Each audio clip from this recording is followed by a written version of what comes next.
Chaque jour, ils se rassemblaient au temple. Ils étaient assidus pour fractionner le pain de vie. Le pain quotidien, c'est la parole de Dieu. Et, comme je dis toujours maintenant, que la paix, la miséricorde et la grâce vous soient données et multipliées de la part de Dieu notre Père et de notre Seigneur Jésus, celui qui est, qui était et qui revient bientôt.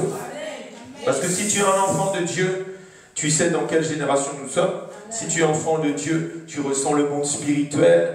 Et si tu es un disciple de Jésus de Nazareth, tu sais que Jésus est proche. La délivrance est proche. Accroche-toi. Continue à louer le Seigneur, à l'adorer. Continue à prier. Continue à jeûner. Continue à rester avec tes frères et tes sœurs que Dieu a mis dans ta vie, qui sont dans la foi de Jésus.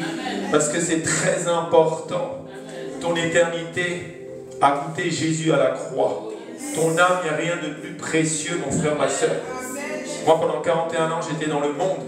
Je pouvais dépenser des fois 200, 300, 400 euros pour aller dans les boîtes de nuit. Mais le jour où le Seigneur est venu dans ma vie, moi qui étais propriétaire d'un restaurant à Paris, j'avais dit à mes parents, le lendemain même, j'ai dit, je vais vendre mon restaurant, je vais donner l'argent au sans domicile fixe et je vais aller annoncer que Jésus les aime. Tu vois la folie? Mais oui, parce que pour moi c'était clair que si tu mettais tout l'or et l'argent du monde ici, ou que Dieu puisse m'utiliser comme un instrument dans ses mains pour gagner une âme, je prends l'âme. Parce que l'âme vaut tout l'or et l'argent du monde, parce que Jésus, le créateur de toutes choses, est venu se faire briser sur le bois juste par amour pour nous, mon frère, ma soeur. C'est très important. Donc aujourd'hui, nous allons parler de quelque chose, j'ai déjà parlé, il y a peut-être un an, pas plus d'un an.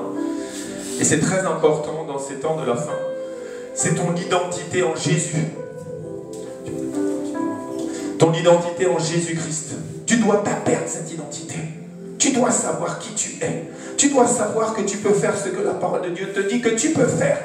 Tu dois savoir que tu es ce que la parole de Dieu te dit que tu es. Le diable est un menteur. Le diable veut transformer la parole de Dieu dans tous les sens. Mais tu es ce que Dieu te dit que tu es. Et tu peux faire ce que la parole de Dieu te dit que tu peux faire. Dans le monde, tu ne pouvais pas pardonner à une personne qui t'avait violé pendant 15 ans, 20 ans. Dans le monde, tu ne pouvais pas faire des choses. Mais en tant qu'enfant de Dieu, avec le Saint-Esprit, tu peux pardonner à toutes les personnes qui t'ont fait du mal. Tu peux être transformé et renouvelé par la puissance du Saint-Esprit et par la parole de vie, parce que c'est Jésus qui vit en toi maintenant quand tu es enfant de Dieu. Parce que tu es né d'eau, la parole de Dieu, et tu es né de l'Esprit de Dieu, le Saint-Esprit. Et c'est un Saint-Esprit qui doit te transformer, qui doit te châtier, qui doit de faire de toi un vase d'honneur. Pourquoi Jésus a dit, vous serez saints car je suis saint? Parce que quand il vit en toi, il vit le je suis vit en toi. Il est saint. C'est pour ça qu'il rentre en toi par son esprit et qu'il va commencer à te délivrer, te libérer, te faire des choses bizarres. Quand tu es enfant de Dieu, tu as des vertiges, tu as des choses bizarres par moments. Parce que tu vis des délivrances que tu ne vivais pas forcément avant. Moi, je me rappelle qu'avant, je n'avais jamais mal à la tête. Et que maintenant, quand je fais des jeûnes, des fois, j'ai des... Parce que le Seigneur est en train de travailler des pensées, des raisonnements, des systèmes de pensée, ma conscience, mon subconscient, mon inconscient. Parce qu'il veut faire de nous des vases d'honneur. Soyez parfaits comme mon Père l'est. Donc aujourd'hui, nous parlons de notre identité. Et notre identité, bien sûr, en Jésus-Christ. Et c'est très primordial, c'est très essentiel de comprendre qui tu es en Jésus pour résister au diable jusqu'au retour de Jésus. Ou peut-être tu peux mourir aussi, tu ne mourras pas aujourd'hui, ne t'inquiète pas, au nom de Jésus. Mais combien de personnes ont attendu le retour de Jésus et ils sont morts aujourd'hui? Et s'ils sont persévérés le bon combat de la foi, s'ils sont nés en tant qu'enfants de Dieu, qu'ils n'ont pas attristé le Saint-Esprit jusqu'à ce que l'huile ne soit plus assez dans le chandelier, ils sont là, ils attendent le retour de Jésus. Et ils ressusciteront des morts avant que nous soyons enlevés. C'est marqué, non? Ça veut dire que la personne qui est enfant de Dieu, qui est disciple de Jésus, si tu rejettes la parole, il te rejettera. Moi je sais, je suis sûr et certain que ça va se passer comme ça. Il va y avoir le son d'un archange, le son d'une trompette. Le Père va dire « Va, mon fils !» et les morts en Christ vont ressusciter en premier. T'imagines le film incroyable? Ils vont aller dans les nuées. Et nous, si ça arrive là maintenant, imagine le Père, il est là, tac, c'est le moment. Parce que nul ne connaît ni le jour ni l'heure, si ce n'est le Père. Et nous disparaissons. Et tu disparaîtras et tu iras dans les nuées avec Jésus, au nom de Jésus. C'est quoi l'identité? C'est ce qui permet de reconnaître une personne parmi toutes les autres. Ici, sur la terre, tu as une carte d'identité qui te fait contrôler. Les gens, les policiers, tout ça vont te demander votre carte, s'il vous plaît. Ça, c'est ton identité terrestre. Mais quelle est ton identité céleste? Moi, je me rappelle un jour, mon banquier m'avait appelé. Une enquête est en cours, monsieur Logereau, vous êtes invité à venir. Je ne savais pas du tout. Et donc, je suis allé. Et ils m'ont dit, écoutez, on cherche, en ce moment, il y a des gens qui ont des comptes à l'étranger, ils font des... Voilà, est-ce que vous avez des placements? Vous êtes résident en France? Et j'ai dit, non, je suis résident du royaume des cieux. Du coup, le banquier m'a dit, comment? Vous êtes spécial, vous, non? J'ai dit, pardon. C'était trop facile, quoi. Du coup, j'ai pu parler de Jésus. Et non, je n'avais pas de compte, je ne sais plus comment ils appellent ça, à l'étranger. Donc, c'est ce qui te permet de te reconnaître, c'est ce qui nous définit, ce qui nous caractérise. Mais c'est très important de savoir qui on est. Moi, je n'ai jamais trop aimé la philosophie. J'ai jamais trop aimé l'école, d'ailleurs. Mais en philosophie, il y avait une question, qui suis-je? Mais c'est une question importante, en fait. Parce que quand tu es en Jésus, lui, il a dit, son nom est « Je suis ». Donc, qui est le « Je suis » qui vit en toi? C'est Jésus. Donc, le « Je suis » Jésus doit transformer l'identité que tu avais avant. Le vieil homme doit mourir. Le vieil homme doit être brisé et crucifié. Parce que nous avons une vieille nature, la nature pécheresse qui est là. Et tu le sens dans ton corps. J'ai discuté encore avec une sœur il n'y a pas longtemps. La chair, elle est faible. Elle dit toujours te ramener en arrière. Toujours. Les cris de Sodome, les cris de Gomorrhe, tout ça, ça te crie. La chair, elle veut toujours aller contre l'esprit. Vous serez saints car je suis saint. Il vit en toi. Et tu sais que quand tu commences à aller dans le péché, si tu es enfant de Dieu, tu ne te sens pas bien. Tu te sens sale. Parce qu'il ne cohabite pas avec le péché. Et tu y vas. Et des fois, tu tombes. Mais gloire à Dieu, le juste, parce que tu es justifié par le sang sur les linteaux, les poteaux de ta vie. Tu es juste parce que tu as confessé Jésus, tu as cru dans ton cœur que Dieu l'avait ressuscité des morts. Il travaille en toi et il te relève. Les enfants d'Israël sont toujours tombés. Mais Dieu nous aime tellement, il a dit, si mon peuple s'humilie, si mon peuple, tu viens chercher, tu dis, pardon Jésus, relève-moi Jésus, pardon. Il va te relever. Tu auras les conséquences du péché. Ça va prendre du temps. Mais il va te relever. Le Seigneur a dit dans Genèse chapitre 1 verset 26, faisons l'homme à notre image. Est-ce que tu as l'identité de Dieu? Est-ce que les empreintes digitales sont de Dieu? Est-ce que tu as les caractéristiques de Dieu? Pour savoir, il faut que tu lises beaucoup la parole. Lis beaucoup Matthieu, Marc, Luc, Jean. Lis beaucoup les évangiles. Lis beaucoup cette parole avec l'application où tu as quand Jésus parle, c'est écrit en rouge, tu vois? Parce que c'est là où tu vas comprendre qui est Jésus vraiment. Et c'est là où tu vas dire, Seigneur, moi je veux devenir comme toi en fait. Continue à me briser. Je sais que le Père, maintenant tu n'es plus Dieu, tu es mon papa. Parce que j'ai été reconnu et tu vis en moi par ton esprit. Alors continue à me châtier par ton esprit, continue à me transformer parce que tu m'aimes. Oui, si vous avez des enfants, si tu laisses les enfants se coucher, ils ne sont pas lavés, ils ne sont pas brossés les dents, tu les laisses comme ça, c'est que tu ne les aimes pas. Si tu les aimes, tu vas les châtier. Enfin, les châtier, c'est un mot fort, mais tu vas leur dire, hey, brosse-toi les dents, va te laver, t'as fait tes devoirs, t'as vu l'heure qu'il est. Ben oui, c'est ça, les gens, c'est de s'occuper d'eux, non? Donc, le Père va s'occuper de toi, mon frère. Ton identité. Là, je vais pas parler trop de ça, parce que sinon ça va durer trop longtemps. Mais tu as un héritage aussi dans ton identité. Les liens du sang. Tu as remarqué que quelqu'un, des fois, est alcoolique, et son enfant est alcoolique. Quelqu'un est violent, son enfant est violent. Quelqu'un, il y a, je ne sais pas, une malédiction, et ça passe de génération en génération. Mais ce qui est bien, c'est que quand tu reconnais Jésus, quand le père t'a attiré à lui, tu as reconnu Jésus, ça casse la malédiction de la famille. Ça a pu aller pendant peut-être 7, 15, 30, 40 générations, mais quand Jésus vit en toi, c'est fini cette malédiction. Tu la casses au nom de Jésus. Cette identité s'arrête. Un père coléreux, un père qui est dans la peur. Ah oui, moi dans ma famille, j'ai vu des choses, des malédictions. Mais aujourd'hui, ces malédictions se sont arrêtées. Là, quand le Seigneur m'a visité en 2016. Stop! Stop, Satan, c'est fini. Le sang de Jésus a crié pour moi. Tout a été accompli à la croix.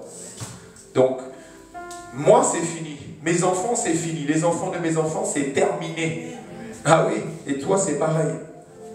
Il est écrit, Actes chapitre 7, verset 13. Et la seconde fois, Joseph fut reconnu par ses frères et Pharaon, sut de quelle famille il était.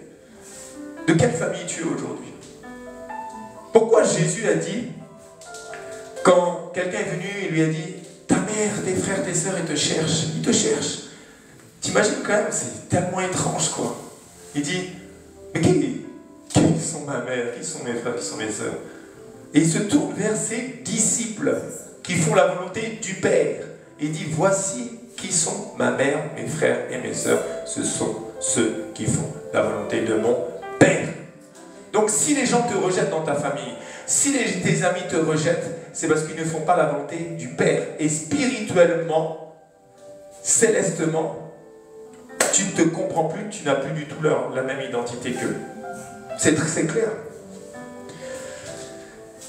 Nous sommes faits à l'image de Dieu. C'est très important ce que je vais dire. Donc nous sommes depuis la chute d'Adam, nous sommes des créatures de Dieu.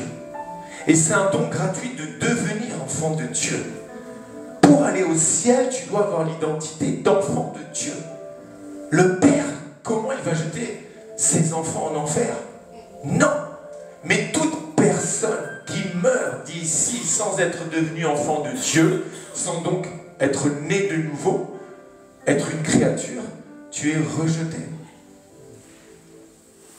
C'est terrible, non? C'est pour ça qu'on doit aller évangéliser, aller annoncer la bonne nouvelle. C'est la mission qui nous est tous confiée, d'une manière ou d'une autre. Tu dis, oui, mais moi je ne sais pas parler comme ça. Déjà, tu intercèdes. Seigneur, touche les cœurs, touche... Mais déjà, tu es en train de faire le travail du Père. Oui. Donc, très important aussi, il y a un mystère dans le sang que Dieu nous révélera quand on sera avec lui. Parce que même si tu sais que tout est dans le sang, que l'âme est dans le sang, que la vie est dans le sang, spirituellement, on ne peut pas comprendre à quel niveau est ce mystère du sang. Le sang de Dieu devait couler sur cette terre. Le sang devait couler à 7 fois. Le sang devait couler à Gethsémane. C'est clair. Il est écrit dans Lévitique 17:11, car l'âme de la chair est dans le sang. Je vous l'ai donné sur l'autel afin qu'il servit d'expiation pour vos âmes, car c'est par l'âme que le sang fait l'expiation. Et dans le sang, quelque part, il y a l'ADN. Je ne sais pas si vous avez vu ce témoignage de cet homme qui a témoigné à l'ONU, qui avait une crise cardiaque en Australie, à l'aéroport, et il est mort. Et ils ont fait 9-10 fois le massage cardiaque et tous les appareils. Ils l'ont déclaré décédé. Et dans l'ambulance, il est parti, il a rencontré Jésus dans l'ambulance, il s'est réveillé, les infirmières ont paniqué. C'est vrai que ça fait peur quand tu vois un mort. Et ce qui est incroyable dans son histoire, c'est que l'ADN, si tu tires l'ADN, ton ADN, ça va de la Terre à la Lune, tellement que c'est compliqué la chaîne là. Mais dans son ADN à lui, Dieu a enlevé le marqueur au niveau des crises cardiaques. Quoi. Il ne peut plus avoir de crise cardiaque, le gars. Et donc tous les médecins ont dit, ok, Dieu existe. Nous, on ne sait pas faire ça. Le Créateur l'a fait pour cet homme. Donc, il a changé d'identité.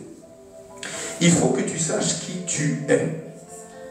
C'est très important. Tu as le pouvoir. Tu le sais de marcher sur toute la puissance de l'ennemi. Mais pourquoi tu n'y arrives pas? Parce que tu ne sais pas qui tu es. Quand le diable vient frapper à ta porte pour te mettre en colère, pour je ne sais quoi, tu sais que tu as le pouvoir, mais pourquoi tu n'y arrives pas? Parce que tu n'es pas encore ancré dans la parole de Dieu. Tu n'es pas encore ancré en Jésus-Christ de Nazareth. Tu as le pouvoir. Il avait dit quoi à Caïn? Le péché là, il est à ta porte. Mais toi, domine sur lui.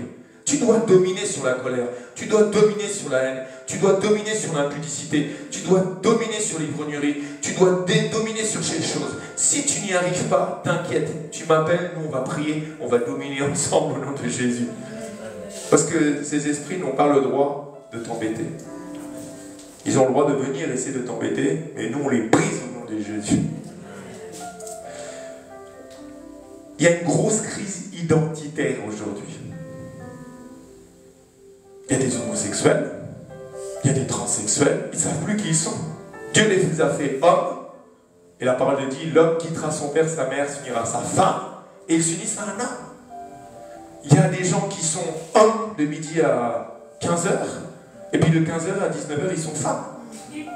Mais c'est grave. Et ils sont là dans les plateaux télévisés, ils sont invités, ça fait rigoler tout le monde. Moi, ça ne me fait pas rigoler du tout. Ils ont besoin de délivrance, qu'ils viennent à Yahvé Shammah, on va prier pour tous ces gens. Parce qu'ils ont des esprits en eux. Ils sont possédés. Ah oui, je te le dis. Moi, j'ai un ami qui était homosexuel. Et je prie aussi pour tous ces gens-là. Tu dois prier pour ces gens. Parce que Jésus est venu pour eux. Si tu les juges, tu es complètement dans l'erreur. Jésus est venu pour les homosexuels, pour les bandits, pour tout le monde. D'ailleurs, c'est pour ça que tu vois qu'il avait souvent autour de la table des gens de mauvaise compagnie. Il est venu pour ces gens. Il est venu pour les prostituées. Il est venu pour tout le monde, Jésus. Tu dois juger personne.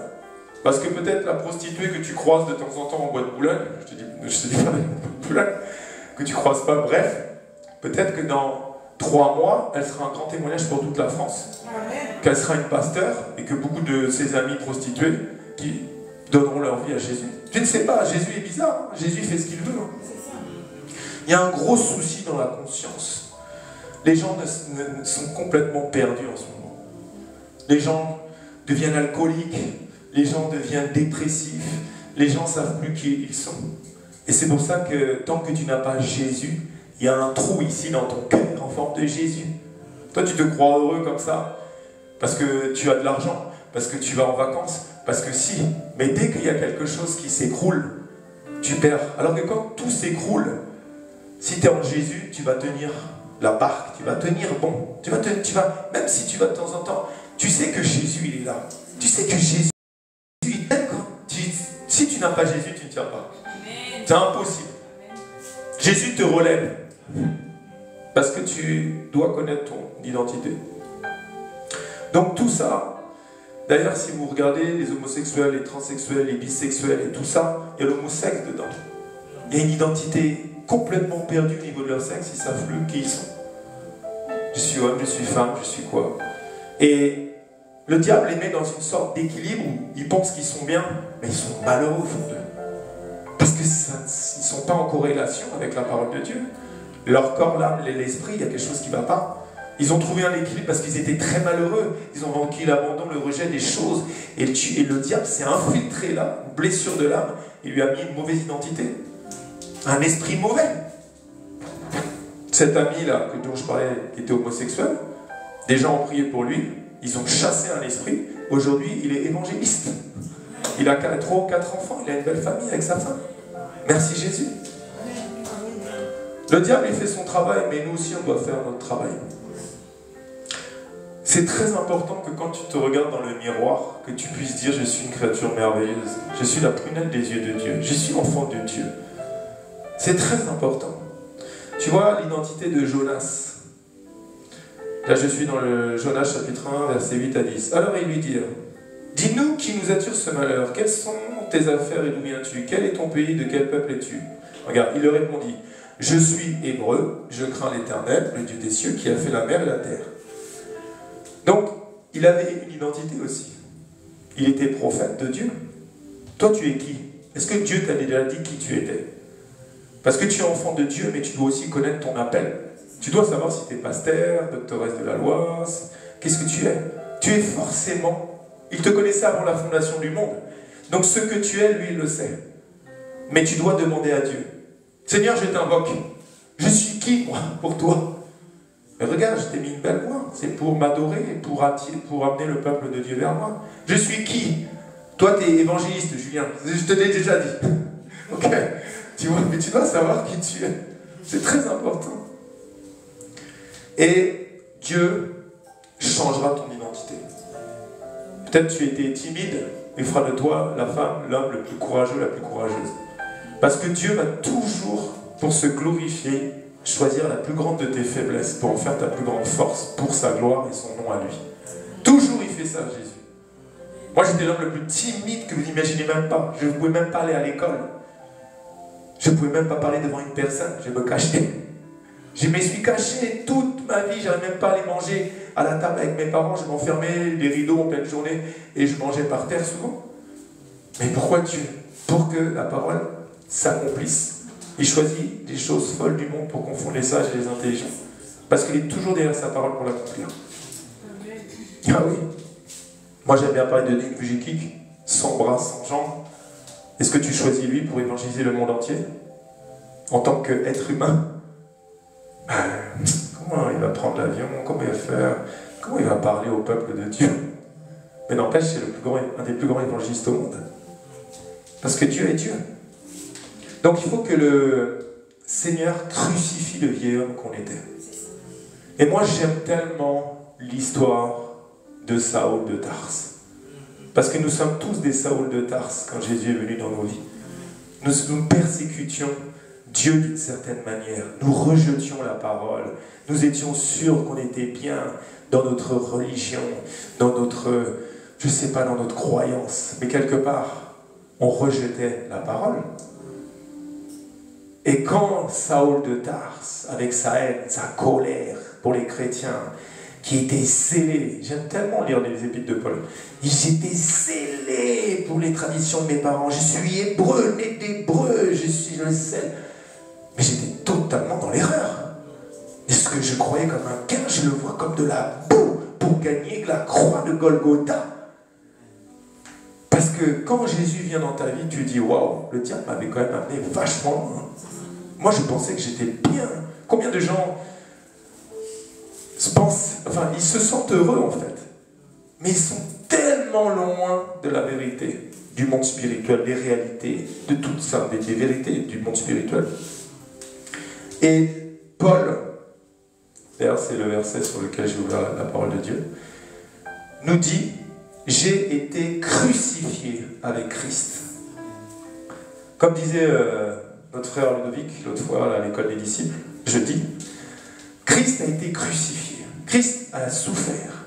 Et nous, vu qu'on l'a pris comme notre Seigneur, on doit aussi être crucifié et souffrir pour que lui nous transforme, pour que notre identité soit attirée vers la perfection. Jésus a dit « Soyez parfaits comme mon Père l'est ». Mais nous ne serons jamais parfaits tant que nous ne serons pas enlevés dans nos corps glorieux.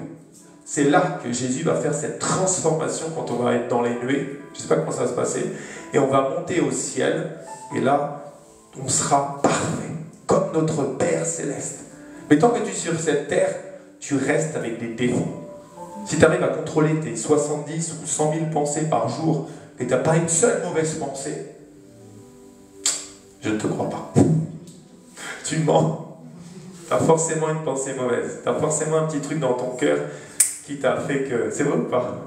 En tout cas, moi, j'en ai beaucoup des pensées. C'est quoi cette pensée? Au nom de Jésus. Si à chaque fois que la pensée mauvaise, elle arrive, tu dois dire au nom de Jésus, la pensée mauvaise, tu t'en vas, tu vas passer ta journée à dire ça. Ben oui, c'est vrai. Le gars, il te regarde, tac, non. Donc, on peut être transformé jour après jour, mais il y a du travail. Et Dieu travaille en nous si tu le laisses travailler en toi. Et il ne travaille que dans la prière, il ne travaille que dans le jeûne, dans la méditation de la parole. Si tu ne pries pas, il ne peut pas travailler en toi. Il a sa part à faire, mais toi, si tu ne le permets pas de faire sa part pour qu'il change ton identité, il ne peut pas le faire. C'est pour ça que tu dois beaucoup prier. J'ai été crucifié avec Christ et si je vis, ça c'est fort, ce n'est plus moi qui vis, c'est Christ qui vit en moi. Si je vis maintenant dans la chair, je vis dans la foi au Fils de Dieu qui m'a aimé, qui s'est livré lui-même pour moi. Ça veut dire que là, l'apôtre, quand il est rempli du Saint-Esprit pour écrire cette parole, à ce moment précis-là, il ne fait plus qu'un avec le Seigneur. Pour écrire ça, toi qui es enfant de Dieu, il a vécu quelque chose de tellement fort. Parce qu'il dit qu'il vit dans la chair. Oui, il est encore dans la chair. C'est pour ça qu'il est dit, il est mieux. C'est sûr que c'est beaucoup mieux que j'aille vers le Christ. Mais pour vous, il est bien qu'encore que je reste dans la chair. Mais il avait la conscience. Il était vraiment transformé, hein, l'apôtre Paul. Mais combien d'heures, combien de jours, combien de mois et combien d'années il a dit, misérable que je suis, qui va me délivrer de ce corps de mort, Seigneur? Le salaire du péché, c'est la mort. Je sens ce péché, cette force en moi. Moi, je discute avec beaucoup de frères, de sœurs qui me disent, il y a quelque chose qui me pousse à faire ça. Je sais que c'est pas bien, j'en souffre. Mais en fait, ils sont en train de prier comme Paul. Et le bien que j'aimerais faire, je n'y arrive pas. Mais moi, j'ai les mêmes soucis. Mon épouse, tout le monde a les mêmes soucis. Si déjà tu en as conscience, c'est déjà que tu vas permettre que la main de Dieu travaille en toi. Quand tu vas chez le psy, déjà quand tu avais conscience de quelque chose, il disait, ah, c'est 50% du travail qui va être fait. Donc, c'est très important. Et tu es malheureux, non? Si tu es enfant de Dieu, que tu vis dans le péché, si le Saint-Esprit réside en toi, si tu es réellement né de nouveau, que l'Esprit de Jésus vit en toi, quand tu pêches, tu n'es pas bien. Tu crois que tu as un équilibre, mais au bout de quelques semaines, quelques mois, tu te sens sale. Tu ne te sens pas bien. Tu sens que tu n'es pas à ta place. Tu sens que tu as fait des choses qui ont attristé le Saint-Esprit. Et donc, vu que le Saint-Esprit, le Père et le Fils ne font qu'un, tu as attristé le Père, le Fils et le Saint-Esprit, tu te sens sale. Mais n'écoute pas le diable. Parce que le diable, tu t'es humilié, tu t'es dit, Seigneur, regarde, je retourne à l'église. Je te demande pardon. Je sais que je t'ai offensé. Pardonne-moi. Dieu, il t'écoute. Il va t'aider. Arrête d'écouter le diable. Non, c'est trop tard, t'as péché. Il va t'attaquer avec la culpabilité. Et ça, c'est une arme terrible du diable. Tes frères, tes sœurs vont te juger. Ah bon? Je ne dois ni juger ni mon frère ni ma sœur, sinon je serai jugé de la même manière et condamné. Qui suis-je pour te juger? Si lui t'a déjà pardonné, si je te juge, c'est grave ce que je fais. Je suis en train de désobéir à la parole, donc à Dieu. La parole de Dieu nous dit justement quelle identité aussi on a hérité par nos parents. Ce verset est fort. Tous les péchés, les abominations que nos parents ont fait, dans leur voir des féticheurs, des marabouts, de la sorcellerie, la franc-maçonnerie, les chamans et tout ce bazar, qu'on ne trouve chez toi personne qui fasse passer son fils ou sa fille par le feu. Ça veut dire quoi? Ça veut dire que par protection, par amour pour toi, ne juge pas tes parents. Ils t'ont vendu par manque de connaissances à des féticheurs, des marabouts, tout ça. Ils ont cherché des protections parce qu'ils se sont fait avoir, parce qu'ils ne connaissaient pas la parole de Dieu. Ne les juge pas, pardonne-leur, ça ne sert à rien de toute façon. C'est le diable qui était derrière. Oui, regarde, cet enfant souffre, tu devrais l'amener chez ce magnétiseur, il est très bien. Il ne savait pas, il était démuni. Il ne connaissait pas Jésus. Il emmène l'enfant chez le magnétiseur. Et le magnétiseur commence à lui toucher tout ça. Il lui amène des mauvaises choses. Deutéronome 18, 10 et 11. Qu'on ne trouve chez toi personne qui fasse passer son fils ou sa fille par le feu. Personne qui exerce le métier de devin, d'astrologue, d'augure, de magicien, d'enchanteur. Personne qui consulte ceux qui évoquent les esprits ou disent la bonne aventure. Personne qui interroge les morts. Écoute bien. Toutes les personnes qui interrogent les morts, toute personne qui parle aux morts, c'est une abomination aux yeux de Dieu. Regarde comment les gens sont aveuglés ici en France. Ils ne croient pas en Jésus, il y en a qui ne croient pas à la vie après la mort, et pourquoi ils parlent aux morts là? Mais s'il est mort, pourquoi tu lui parles? Il ne peut pas t'entendre si tu ne crois pas en la vie après la mort. C'est bizarre quand même. Tu ne crois pas en la vie après la mort, mais tu parles à ton grand-père qui est mort depuis 30 ans? Je ne comprends pas. Tellement qu'ils sont aveuglés. Mais toute personne qui parle aux morts, ils sont en abomination aux yeux de Dieu. Et le diable le sait. Le diable, il connaît la parole mieux que toi, mieux que moi. C'est pour ça qu'il faut bien la méditer, bien la lire et pas la lâcher. Accroche-toi à la parole. Ah oui, ne quitte pas la parole. Lis-la, médite-la et sois imprégné. Celui en qui ces paroles demeurent, il demeure en toi, mon frère, ma soeur. Pourquoi le diable nous a... Combien de gens prient Marie? Combien de gens prient des saints? Combien de gens s'adressent à leurs défunts? Mais c'est une abomination aux yeux de Dieu. Ils s'amènent des esprits, ils se maudissent. En France, il y a des gens qui sont incinérés. Et carrément tu ramènes ça chez... Mais je ne juge pas, hein. J'étais comme eux, hein. J'étais pas révélé, j'étais aveugle, quoi. Et puis ils mettent ça sur leur cheminée, ils mettent ça dans leur maison, ils mettent le tas de cendres, et ils leur parlent. Mais c'est grave. C'est une porte, c'est dit, Satan, viens chez moi. Et après, ils vont commencer à avoir des phénomènes soit bizarres, soit ils vont commencer à tomber malades, soit il va y avoir des choses étranges. Mais s'ils avaient les yeux ouverts, au moment où ils parlent, si Dieu leur ouvrait leurs yeux en disant « Oh, papy », si là, Dieu, il verrait les démons qui rentrent dans leur maison, les esprits mauvais. Ah oui, il ne parlerait plus jamais à un seul. Donc si ton père est sorcier, si ta mère est sorcière, il va te transmettre des choses. C'est obligatoire. Parce que c'est comme ça. Mais par contre, dans la prière, dans le renoncement, je renonce au nom de Jésus. Je vomis toutes ces choses. Dieu va agir. Dieu va te délivrer. Dieu va te libérer. Mais laisse aussi le temps de Dieu. Moi, je suis tombé avec un sorcier de Yaoundé. J'ai prié 1 heure par jour, 2 heures, 4 heures, 8 heures, 10 heures par jour. Et je voudrais dire à mon Dieu, quand j'avais commencé à vivre ma délivrance au bout d'un mois, mais pourquoi je galère encore comme ça? Il me dit, mais attends, regarde le nombre de milliers d'heures que tu as prié avec cette personne. Tu ne sais pas ce que tu as confessé dans le monde des ténèbres, tu ne sais pas ce que tu as amené dans ta vie, dans ton être. Laisse-moi le temps maintenant de te libérer de toutes ces choses. Nous sommes impatients avec Dieu. Et c'est le problème du chrétien. Ils n'ont rien compris à la délivrance. J'ai discuté avec mon épouse encore, je crois, ce matin ou hier, bref, et il disait, mais les gens ne connaissent pas la délivrance, en fait. La délivrance, c'est pas, au nom de Jésus, Esprit sort. Ça n'a rien à voir avec ça. La délivrance profonde, c'est un processus. Ça sert à quoi que tu penses que toi, tu vas être délivré selon tes propres voies et ne pas tomber sur la bonne identité de Christ et que tu vas retomber encore pire? Jésus, c'est ce qu'il fait dans ta vie. Si tu pries, tu lui fais confiance, tu verras que tu te rappelleras de ce que je t'ai dit, il va faire des choses parfaites dans ta vie. Ton identité en Jésus-Christ de Nazareth. On a vu dans l'introduction que nous sommes faits donc à l'image de Dieu en tant que créature. Donc nous sommes des petits dieux quelque part. Et quand tu es né de Dieu, quand tu es né de nouveau, oui, tu peux te dire, ne dis pas je suis Dieu, c'est de l'orgueil total. Mais quelque part, oui, tu es un petit Dieu, c'est marqué dans la parole, non? Un chien fait un chien, un chat fait un chat, un éléphant fait un éléphant.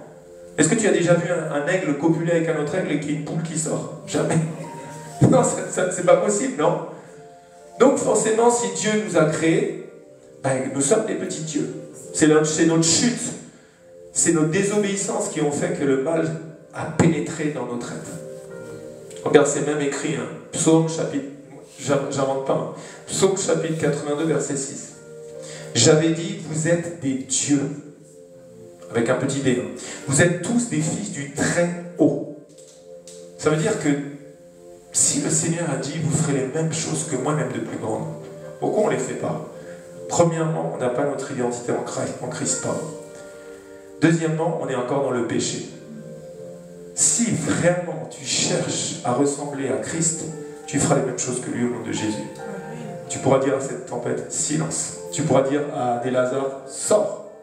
Ah oui, même si le gars est mort depuis 6 jours, que Dieu te dit, va prier, Dieu va ressusciter cette personne.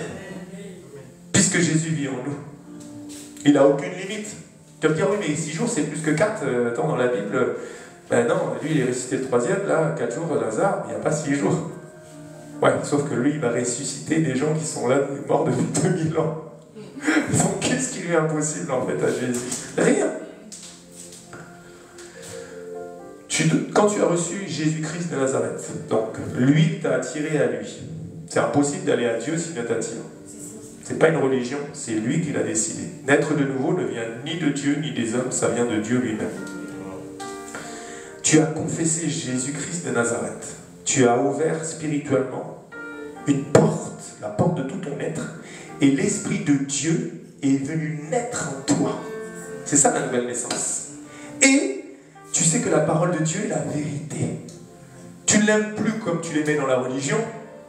Tu écoutais quelqu'un mais tu ne la lisais pas chez toi. Tu ne peux plus vivre sans méditer la parole. C'est ta nourriture. Tu sens que tu vas mourir. Moi, je me rappelle que juste quand moi j'étais athée, je ne croyais pas un seul iota de la parole de Dieu, un seul mot.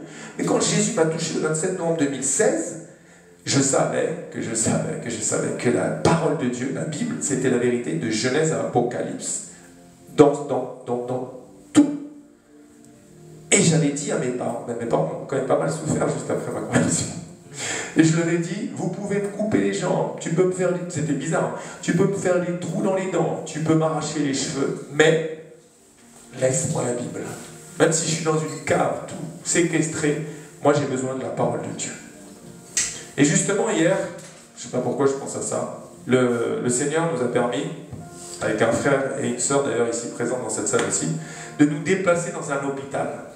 Un frère tellement combattu, qui a aussi été baptisé ici. Et il souffrait le martyre. Il a failli mourir il y a une semaine, mais il souffrait le martyre parce qu'à l'hôpital, il lui empêchait d'avoir la Bible. Il passait ses journées sans téléphone et sans la parole de Dieu. Pas de connexion avec ses frères et sœurs. Et en fait, je rends grâce vraiment à Dieu de lui avoir amené son pain de vie. Parce que là, je sais que là où il est en train de commencer à ressusciter. Parce qu'il aime tellement la parole de Dieu que là, il passe, il va lire. Mais c'est horrible, non? Un enfant de Dieu, tu lui enlèves sa nourriture. Moi, c'est ce que j'ai vécu aussi. Sans aller dans les détails, on m'avait mis dans un endroit et on avait donné des ordres. Vous ne lui donnez pas la Bible. C'est dur. Il peut tout lire sauf la parole. Parce que le diable, il sait qu'un enfant de Dieu, sans ça, c'est une souffrance sans nom. Ah oui? Tu n'as pas la Bible en tant qu'enfant de Dieu, tu souffres là. C'est ce qui nourrit ton esprit. L'esprit de Dieu qui est en toi. Ton identité. Il est écrit dans Luc chapitre 4 verset 14, Jésus, revêtu de la puissance de l'esprit, retourna en Galilée, et sa renommée se répandit dans tout le pays d'alentour. Au nom de Jésus, toi mon frère, toi ma soeur, sois revêtu de la puissance de l'esprit. Retourne de là où le Seigneur va t'amener et que ta renommée dans le nom de Jésus soit connue de tous. Parce que tu es un enfant de Dieu et tu dois connaître ton identité. Tu as le pouvoir de marcher sur toute la puissance de l'ennemi. Tu as le pouvoir de dégager toutes les maladies. Tu as le pouvoir parce que Jésus a obéi à son Père jusqu'à la mort et la mort sur le bois. Afin qu'au nom de Jésus, tout ce qui peut se nommer sous la terre, sur la terre et dans les cieux dégage. Tu as l'autorité. Crois-le seulement. Et quand tu pries, dis à cette personne, est-ce que tu crois que Dieu peut te guérir là maintenant, tout de suite là? Si la personne te dit oui, ne perds pas de temps. Pose ta main. Au nom de Jésus. Vous avez vu des milliers de miracles, non, en tant qu'enfant de Dieu depuis que vous êtes en Dieu. Combien de fois tu as prié pour les gens? Combien de fois ils ont été guéris? S'ils n'ont pas été guéris, ne dis pas, ah, j'ai plus de foi. Non. Dieu est souverain. Peut-être la personne ne croyait tellement pas. Dieu lui-même, Jésus-Christ de Nazareth, il y a des versets qui disent, partout où ils passaient, ils étaient tous guéris. Il y a un verset qui dit, tous ceux qui touchaient le bord de son vêtement étaient tous guéris. Partout où il passait, ils étaient tous guéris. Par contre, quand il allait dans sa famille, il y eut peu de miracles à cause de leur incrédulité. Et tu verras que souvent, là où il n'y a pas beaucoup de miracles, c'est dans ton assemblée familiale charnelle. Parce que eux, ils se rappellent de toi avant. Ils n'acceptent pas le changement. Ils ne le comprennent pas. Et ça bloque le miracle. Mais ça sera débloqué au nom de Jésus dans les prochains jours. Donc, Romains 8, 17 dit, or si nous sommes enfants, nous sommes aussi héritiers. Donc si tu es un enfant de Dieu, mon frère, si tu es un enfant de Dieu, ma soeur, tu es héritier de Dieu et co-héritier en Christ. Ça veut dire quoi? Co-héritier en Christ, c'est que Christ et toi, vous ne faites plus qu'un. Donc tu peux faire ce que Dieu faisait à travers son Fils, puisque tu es enfant de Dieu. Pourquoi tu ne le fais pas? Parce que déjà tu ne vas pas dans la moisson. Parce que tu n'évangélises jamais. Parce que tu ne dis pas que tu connais Jésus. Parce que tu as peur que les gens te disent, ah, t'as changé toi, hein? Ben oui, moi pendant 25 ans j'étais en boîte de nuit, pratiquement pas tous les soirs, mais souvent, bref. Mais du jour au lendemain j'ai arrêté d'aller en boîte de nuit. Et j'ai des potes, même de 20-30 ans d'amitié, ils me disent, franchement t'étais plus drôle avant. C'était cool de t'avoir, de boire des whisky coca de minuit à 6 h et de dire des âneries. C'est clair ou pas? Pardon? pardonne-moi, j'ai changé d'identité. Je ne suis plus le prince de ce... J'ai arrêté de suivre Satan. Ah non, je ne vais pas aller dans une boîte de nuit. J'aime pas être dans une boîte, on est serré. Puis j'aime bien le jour, moi j'aime bien voir le soleil, la nuit, j'aime plus. Ben oui. Mais je prie pour eux, que beaucoup soient touchés. Parce que moi j'étais le champion des boîtes de nuit. Le jour où le Seigneur va me dire, allez, va évangéliser dans les boîtes de nuit, je vais être heureux. Hein. Moi je vais prendre le micro. Tu n'as pas vu ça, ce petit témoignage rigolo.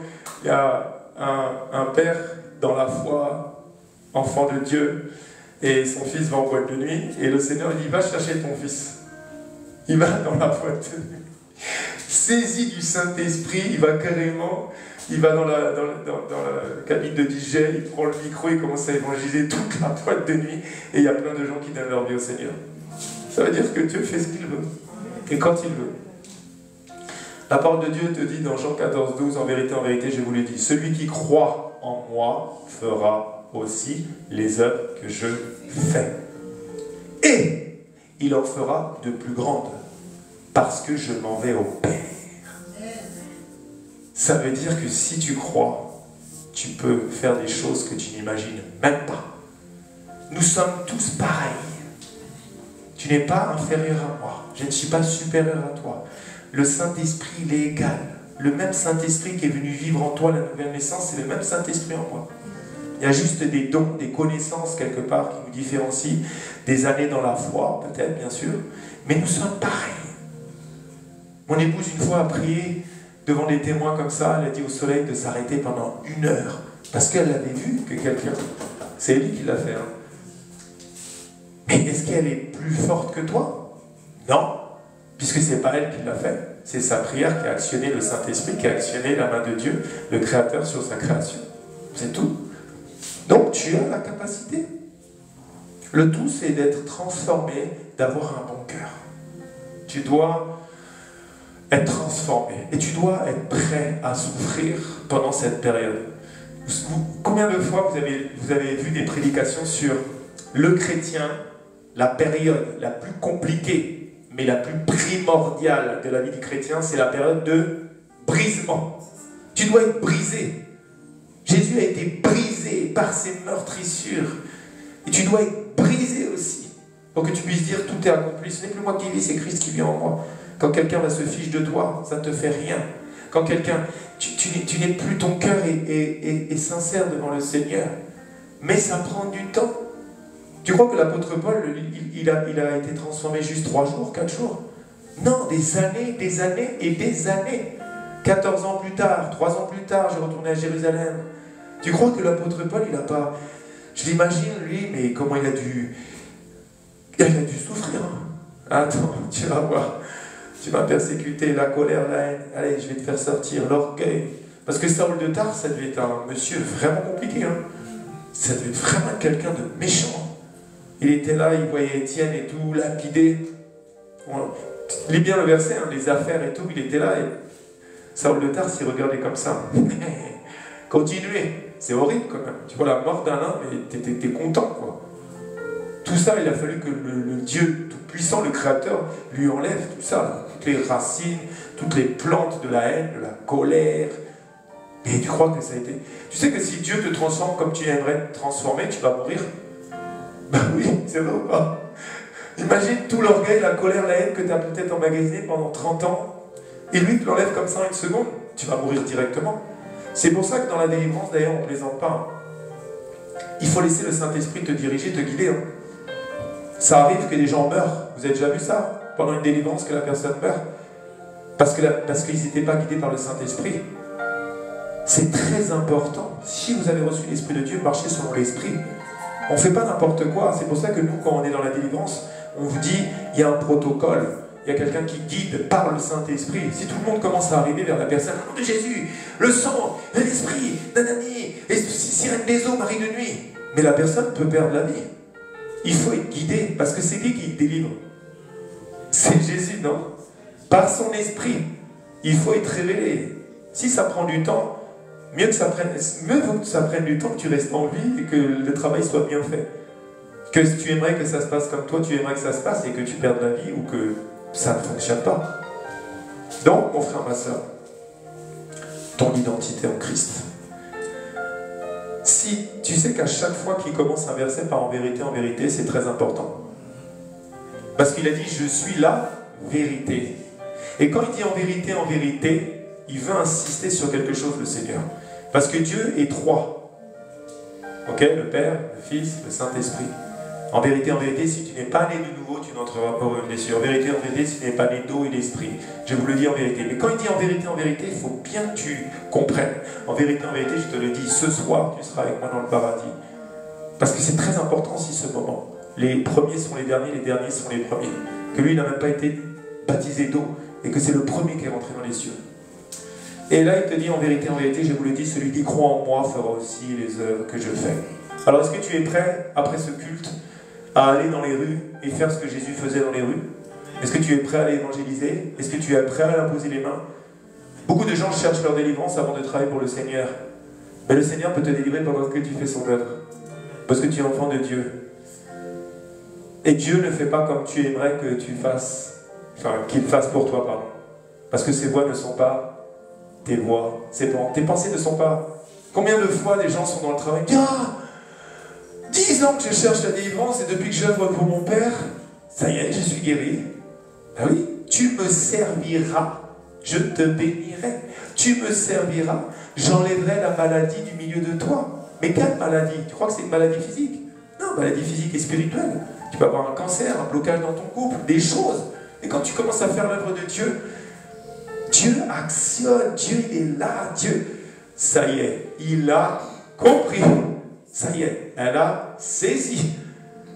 Seigneur, j'en peux plus, Seigneur, j'ai besoin d'enfants. Seigneur, regarde mes finances, Seigneur. En fait, tu se lamentes, on murmure, alors que, Seigneur, fais ce que tu veux de moi, je m'abandonne. Utilise-moi, amène-moi là où toi tu me vois. Amène mon frère, amène ma soeur là où toi tu le vois. Utilise-le, utilise-la puissamment, Seigneur, pour que le royaume des cieux grandisse ici maintenant, dans le nom de Jésus. Et toi, tu fais ça, et c'est là où tu commences à vivre tous les miracles. C'est-à-dire que tu as cherché pendant des années de délivrance, et toi, tu fais le travail, tu as même oublié que tu étais malade. Et ton couple commence à être régénéré. Et tu commences, et puis ta famille commence à être convertie. Alors que tu les as saoulés. Hé, mais reçois Jésus, tu vas aller en enfer. C'est nul ce que tu fais. Tu les forces. Et le Seigneur, il dit, Michael, Gabriel, les 24 vierges, venez. Ils n'ont rien compris. Ils lisent ma parole, mais ils ne la mettent pas en pratique. C'est ça, l'identité de Christ, c'est de mettre en pratique la parole de Dieu. Tu seras heureux quand tu mettras en... Je serai heureux quand je mettrai en pratique cette parole. Heureux celui qui médite ma parole et qui la met en pratique. Tu hérites de quelque chose. Quand tu nais de nouveau, tu l'as vécu à ta nouvelle naissance. C'est obligatoire qu'il t'a fait une expérience comme ça. Tu hérites de l'autorité du Christ. Tu vis des choses extraordinaires à ta nouvelle naissance. Tu te dis, oui, mais pourquoi moi je vivais ça? Et puis maintenant, je ne vis plus ça. Mais parce que nous vivons tout ça, non? Tu as le zèle de l'évangile, tu as un zèle. Je discutais avec un frère, il me disait, comment c'est possible de tomber? Mais il fait tout pour toi au début, Jésus. Tu es le bébé, tu es un bébé spirituel, il te change tes couches, il te donne ton biberon, il contrôle tout autour de toi, tu n'as rien à faire. Même si tu ne pries pas, de toute façon, tu es carrément sous la colonne de nuée de l'Éternel. Mais après, il veut que tu grandisses. Moi, aujourd'hui, mes enfants, si je les vois... si je vois par exemple mon fils qui va bientôt avoir 18 ans qui se met à marcher à 4 pattes, est-ce que tu crois que je vais lui donner le biberon et que je vais... Non, je lui dis, attends, t'as 18 ans là. Tu vois? Mais Jésus est comme ça avec nous. Jésus veut que tu grandisses dans la parole de Dieu. Tu es né de nouveau, tu es bébé. Mais Dieu veut que tu grandisses à travers sa parole. Et ce qui était du lait au début qu'il te donnait, il veut que ça devienne la nourriture solide, que tu la digères et que tu deviennes grand, fort. Tu dois changer. Tu dois être transformé. Jour après jour, mois après mois, année après année. Connais ton identité. C'est très important. Et il faut faire très attention à ce que l'orgueil ne prenne pas nos cœurs. Combien d'entre nous sommes tombés à cause de l'orgueil? Et le Seigneur, il est toujours derrière sa parole. Il y a des versets qui te font plaisir. Quand on prie à l'évangélisation, on prie toujours comme ça. On dit, Seigneur, tu m'as dit, allez annoncer la bonne nouvelle. Tu ne m'as pas dit, bon, Tu peux aller annoncer la bonne nouvelle. Non, aller annoncer la bonne nouvelle. Alors je vais. Et puis tu lis. Et puis il y a des signes, des prodiges et des miracles qui me suivent, puisque tu as dit que tu travailles avec eux. Ça te fait du bien.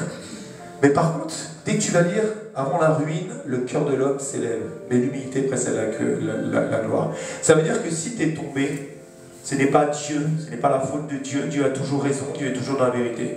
C'est que dans ton cœur, il y a quelque chose qui s'est élevé qui ne plaisait pas à Dieu. Et même si tu l'as caché à toute l'assemblée, même si tu l'as caché autour de toi, Dieu l'a vu parce que c'est lui qui sonde le cœur et les reins. Et il t'a fait tomber.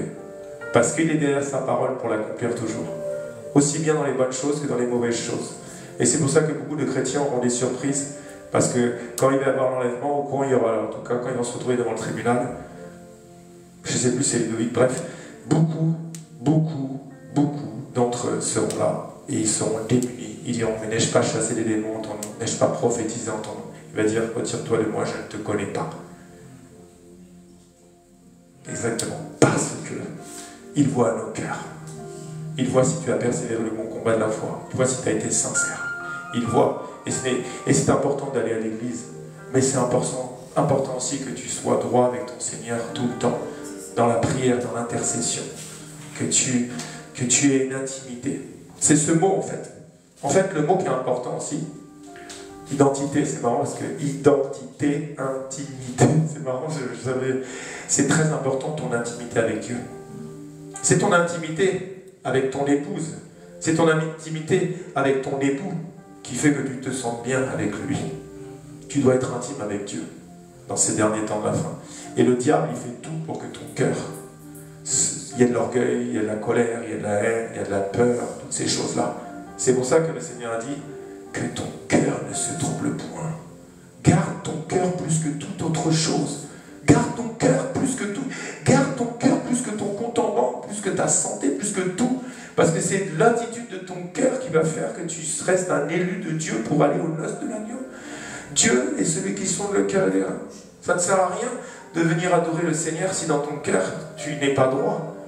Travaille ton cœur avant de prier, travaille ton cœur. Il a dit, avant d'aller prier, demande pardon à ton frère. Pourquoi tu viens? Tu pries. Julien, ça fait 3 mois que tu jeûnes, tu pries. Ça ne sert à rien. Regarde ton cœur. Qu'est-ce que tu veux? Je veux un cœur à cœur avec toi, comme j'avais un bouche à bouche avec Moïse. Il faut qu'on travaille nos cœurs. Il faut qu'on aime notre prochain. Et le diable fera tout. Et il est rusé. Hein. Ne le sous-estimez pas.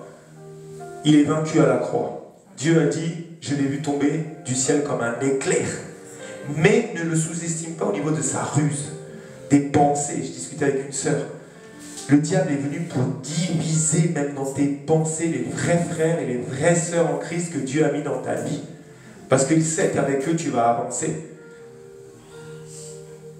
Vous savez, le ministère Yahweh Shammah, c'est le ministère de Dieu. C'est lui qui en avait parlé il y a plus de 20 ans. C'est lui qui a permis qu'on soit là. C'est lui qui a fait toutes ces connexions. C'est lui qui garde ce ministère précieusement. Si Dieu n'était pas dans cette histoire, je te dis que le ministère n'existerait plus. Avec tous les combats qu'on a eu. Et je me rappelle de cette parole de Pierre, je crois. Non, c'est pas Pierre. Bref, d'un homme qui était dans le Sanhédrin, qui a dit, faites attention à ce que vous allez faire avec ces hommes. Si ça vient des hommes, ça se détruira cette œuvre. Mais si ça vient de Dieu, personne ne pourra la détruire. Et ne vous amusez pas à vous lever contre Dieu. Et moi, je rends vraiment grâce à Dieu, je rends grâce à Dieu pour mon épouse, parce que quand je vois par où nous sommes passés, et que Dieu, il est là, il élève ce ministère. Moi, je le sais, je le sens, je le ressens, et je le proclame, je le prophétise, qu'il va élever ce ministère pour sa gloire à son nom. Et il faut que tu sois dans le bon ministère. Il faut que tu sois avec les bons frères et les bonnes sœurs en Christ, qui vont t'aider à résister, qui vont prier, qui vont t'emmener par la main quand ça ne va pas. C'est pour ça que tout à l'heure, avant que j'ai dit, si tu as des soucis, tu m'appelles. Arrête d'écouter le diable, il dit non, il n'a pas le temps avec tous ses enfants, avec le ministère, avec ses lives. Non, moi j'ai le temps, parce que Dieu dispose mon temps pour toi, parce que tu n'es pas ma brebis, tu es la brebis de Dieu. Et il n'y a pas de plus, je suis trop important. Il y a tellement de prédicateurs, de prophètes, tout ça, ils vont se retrouver devant Dieu. Et des fois, je pleure pour eux, parce que je me dis, mais le mal qu'ils font aux brebis, nous sommes dans Ézéchiel 34, Ils sont là, ils se servent des brebis pour s'enrichir. Ils se servent des brebis pour les maltraiter. Ils se servent des brebis pour les violer. Mais c'est horrible. Mais c'est terrible. Ah non. Moi, j'ai horrible parce qu'une brebis que tu maltraites, son sang crie sur toi tout le temps. Et Dieu te demandera des comptes. C'est pour ça qu'il a dit, ne soyez pas un grand nombre à enseigner, car vous serez jugés plus sévèrement. Qu'est-ce que tu as enseigné au peuple de Dieu? Est-ce que ça l'a amené vers moi ou ça l'a amené en enfer? Il y a des prédicateurs qui disent n'importe quoi et c'est très dangereux. Franchement, et je prie vraiment qu'ils puissent se repentir et arrêter d'emmener le peuple de Dieu dans les mauvaises voies. Jean 12, 13, tout le monde connaît, mais à tous ceux qui l'ont reçu, à ceux qui croient en son nom, elle a donné le pouvoir de devenir enfants de Dieu, lesquels sont nés non du sang, ni de la volonté de la chair, ni de la volonté de l'homme, mais de Dieu. Si tu es enfant de Dieu, c'est Dieu qui est venu dans ta vie, c'est Dieu qui t'a sorti de tous les mensonges, toutes les fausses doctrines, tout ce que tu as cru. Et c'est Dieu qui a fait que tu sois son enfant. C'est Dieu qui a voulu t'enfanter. C'est clair. Et tu as l'identité la plus importante ici sur la terre. Ah oui, tu es plus important que n'importe quel président de la République. Tu es plus important que n'importe quel grand joueur de basket, de foot, de je ne sais quoi. Tu es la personne la plus importante. Tu es enfant de Dieu. Tu es Dieu sur la terre. Tu représentes Dieu ici. Tout lieu que foulera la plante de tes pieds te la donne en possession. Il ne le donne pas aux champions du monde de foot, il ne le donne pas aux plus grands chanteurs. Lui, il est complètement aveuglé, complètement... Non, c'est vrai ou pas? Amen. Tu marches avec Dieu. Tu tiens la main de Jésus-Christ. Là où tu marches, Jésus est avec toi. Là où tu parles, c'est Jésus qui parle à travers toi, si tu le laisses parler. Hier, on était en évangélisation. Et j'étais avec un frère qui a pris le micro. Et j'ai vraiment senti la présence de Dieu. J'ai vraiment senti que... En fait, à un moment donné, je le regardais, je disais, mais... Là, c'est pas lui, là. C'est Dieu qui parle à travers lui. Oui, je sais. Et Dieu, du coup, a touché les gens sur cette place. Alléluia. À chaque fois que tu poses la question au Seigneur, s'il ne te répond pas tout de suite, persiste. Il te répondra. Il t'entend, tu es fait à son image. Tu as des oreilles et une bouche, non? Donc lui aussi, il a des oreilles et une bouche. Il a des oreilles pour t'entendre. Et il a aussi une bouche pour te répondre. Sauf que le temps n'est pas le même avec lui. Parce que chez lui, là-haut, tu connais, un jour là, c'est 1000 ans ici. Ça veut dire que même s'il met 4-5 secondes, j'ai pas fait le calcul, mais s'il met 4-5 secondes, c'est rien. Regarde, j'attends 2-3 secondes. Tu vois, c'est pas long. Mais en son temps ici, ça fait peut-être 10 ans, 15 ans. Donc il faut qu'on ait bien ça aussi en mémoire. La parole de Dieu nous dit, Luc 10, 19, entre bien ça, que tu as la puissance, tu as les traits de ton papa, tu as la gloire de Dieu. Voici, je vous ai donné le pouvoir. Il t'a donné un pouvoir. Il t'a donné un ministère. Il t'a donné le ministère de la réconciliation. Il t'a donné aussi un pouvoir de marcher sur les serpents et les scorpions et sur toute la puissance de l'ennemi. Et rien, il a bien dit, rien ne pourra vous nuire. Si tu sens que tu es combattu, oppressé, tu le sais que des fois, tu es tellement oppressé que si Dieu n'est pas dans cette histoire, aucun être humain ne résisterait à ce que tu es en train de vivre. Mais parce que Dieu est là, tu dis rien ne peut me nuire. Satan, tu voulais que je ne prêche pas aujourd'hui. Je me suis levé ce matin, j'avais plus de voix. Je me suis dit, mais comment je vais faire? J'ai plus de voix. Puis je me suis dit, ben non, parce que Dieu a un programme pour moi, pour nous tous. Je me suis même dit, ouais, je vais peut-être appeler un frère pour qu'il prêche un peu à ma place. Parce que... Et voilà, merci Seigneur. Parce que tu m'as donné le pouvoir de marcher sur une puissance de choses qui faisaient que j'avais du mal à parler ce matin. Jésus est merveilleux. Donc tu as le pouvoir. Mais si tu n'utilises pas ce pouvoir, est-ce que c'est la faute de Dieu ou c'est de ta faute? Puisqu'il te l'a donné. Si moi je te donne une voiture, tu l'utilises pas, t'en fais ce que tu veux. Si on va à la boulangerie, je t'offre un sandwich, tu le manges pas, tu fais ce que tu veux, non? Ben c'est pareil avec Dieu. Est-ce que tu utilises ce pouvoir qu'il t'a donné pour aller marcher, pour aller évangéliser tout à l'heure? Parce que c'est vrai que c'est samedi, on a dit qu'on allait évangéliser tous les samedis. Je discutais avec une sœur. Le diable me dit, ben oui, mais il va pleuvoir. Mais si ça se trouve, Dieu veut nous utiliser pour aller gagner des âmes. Ben oui, c'est ça, non? Ben oui. Tous les jours, qu'est-ce qu'il faisait Jésus? Tous les nuits, il priait, tous les jours, il parlait. Inspiration, expiration. Luc 22, 70, tous dire, tu es donc le fils de Dieu. Ça, c'est quoi ça? Il est en train de demander quoi là? Ils sont tous en train de lui demander son identité en fait. Tu es qui toi? Moi je suis français. Et toi Jésus? Tu es le fils de Dieu? Regarde, tellement la puissance de Dieu, la sagesse. Et ils répondirent, vous le dites? Je le suis. Identité de Jésus-Christ de Nazareth. Il est fils de Dieu pour l'éternité, pour les siècles des siècles, et il le restera pour toujours. Parce qu'il est la vérité, il ne peut pas mentir. Vous le dites, je le suis. Moi je dis que tu es enfant de Dieu, et que Dieu a des merveilleux plans dans ta vie. Regarde, c'est important l'identité, non? Tellement de gens sont avec Dieu mais n'ont pas l'identité, et ne connaissent pas l'identité qu'ils ont. Tu as le pouvoir de pardonner à toutes les personnes qui t'ont fait du mal. Tu as le pouvoir de dire à ce caractère qui te saoule là, toi, tu t'aimes maintenant, hein. Moi je vais faire le travail de mon père. Toi la pluie là, retourne de Dieu au nom de Jésus. Moi j'ai du boulot pour mon papa. Oui, tu as le pouvoir. Regarde, Pilate interrogea en ces termes. Es-tu le roi des Juifs? Jésus lui répondit, tu le dis. Ça veut dire il est né roi des Juifs. Mais il est né fils de Dieu. Il est mort roi des Juifs, mais il est resté roi des rois, Seigneur des seigneurs. C'est l'identité de Jésus en fait. Mais si Christ vit en nous, si tu laisses Christ vivre en toi, tu t'abandonnes à lui, tu deviens roi des Juifs spirituellement, oui. Mais tu deviens surtout fils de Dieu, fille de Dieu.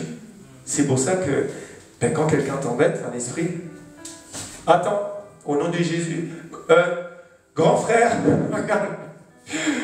Lui, c'est même toi qui l'as créé, non? Alors brise-lui là. Ah oui, tu as le pouvoir. L'identité de Christ, fils de Dieu, roi des Juifs. Matthieu 26, 63, 64. Jésus garda le silence. C'est pour ça que des fois aussi tu dois garder le silence. Parce que des fois tu dis une parole et ça te cause bien des problèmes. Tu sais que si Jésus avait beaucoup parlé à ce moment-là, il n'aurait jamais sacrifié. Hein. Ben oui, il a une telle sagesse, telle intelligence, que s'il avait commencé à parler avec la sagesse de Dieu, déjà que l'autre là, Pilate, pardon, il a dit, attends, moi je me lave les mains, ma femme vient de m'appeler là, vient de me dire qu'il m'a embêté, il a embêté mon épouse toute la nuit, elle n'a pas pu dormir et tout, fais gaffe, hein. Fais attention, chérie, ce que tu vas faire avec lui, hein. Parce qu'il est saint le gars, c'est ça, hein. Donc s'il avait trop parlé, il n'aurait jamais crucifié Jésus. Mais vu que c'était le plan qui devait passer au bois, il a gardé silence par amour pour toi. Et le souverain sacrificateur, prenant la parole, lui dit, je t'adjure par le Dieu vivant, de nous dire si tu es le Christ, le Fils de Dieu. Et pareil, Jésus lui répondit, tu l'as dit. De plus, je vous le déclare, vous verrez désormais le Fils de l'homme assis à la droite de la puissance de Dieu et venant sur les nuées du ciel. Donc là, il était en train de dire ce qui allait se passer. Parce qu'il était sûr que par amour pour toi, il allait aller jusqu'au bout. Dans le jardin de Gethsémane, il a tellement souffert, angoissé, l'âme angoissée jusqu'à la mort. C'est l'attaque de panique, crise d'angoisse, comme tu vois, summum, quoi. Mais il savait qu'il allait y aller. Parce qu'il avait appris la prière, il n'avait pas dit, voilà comment vous allez prier. Mon Père, non, notre Père. Parce qu'il savait qu'il allait aller au bout pour que nous soyons tous ensemble en disant notre Père. Pour que Dieu ne soit plus Dieu, mais que Dieu soit aussi notre Père.